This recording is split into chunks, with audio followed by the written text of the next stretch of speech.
Rahul K വിയാണ് വിവരങ്ങൾ നൽകിയത്. വിനോദസഞ്ചാര കേന്ദ്രമായ തൃശൂർ പുള്ള് മനക്കുടി റോഡിലൂടെയുള്ള ഗതാഗതം നിർത്തിവച്ചു.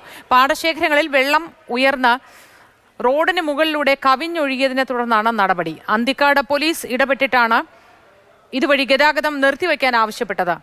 മനക്കുടി പുള്ള് റോഡും മനക്കുടി കോടന്നൂർ ശാസ്താംകടവ് റോഡും അടച്ചു. വിവരങ്ങളുമായി ലിഷോയ് ചേരുന്നു. ലിഷോയ്, വെള്ളക്കെട്ടിന് ഏതെങ്കിലും തോതിൽ കുറവ് വന്നിട്ടുണ്ടോ? മഴയുടെ സ്ഥിതി ഇപ്പൊ എങ്ങനെയാണ് അവിടെ?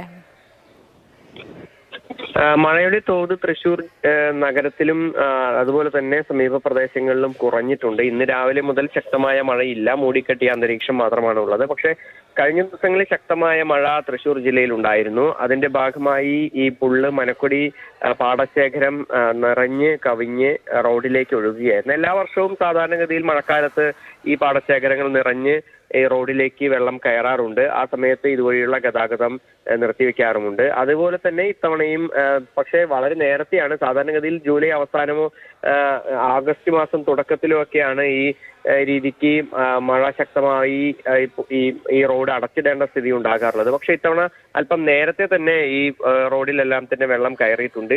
ഇനിയിപ്പോൾ കുറച്ച് മഴ ശക്തമാവുകയാണെങ്കിലും അതുപോലെ തന്നെ മറ്റ് പ്രദേശങ്ങളിൽ എവിടെയെങ്കിലും ഈ പാടശേഖരങ്ങളിലേക്ക് വെള്ളം ഒഴുകിയെത്തുന്ന പ്രദേശങ്ങളിലെല്ലാം തന്നെ മഴ പെയ്യുകയാണെങ്കിൽ തന്നെ ഈ വെള്ളം ഉയരാൻ സാധ്യതയുണ്ട്. നിലവിലത്തെ സാഹചര്യത്തിൽ കോടന്നൂർ ശാസ്താംകടവ് റോഡ്, ആ ഭാഗത്തേക്ക് പുള്ളിയിൽ നിന്ന് പോകുന്ന റോഡും അതുപോലെ തന്നെ മനക്കുടിയിലേക്ക് പോകുന്ന റോഡും ഉൾപ്പെടെയുള്ളവയെല്ലാം തന്നെ പോലീസ് ഇടപെട്ട് അടച്ചിരിക്കുകയാണ്.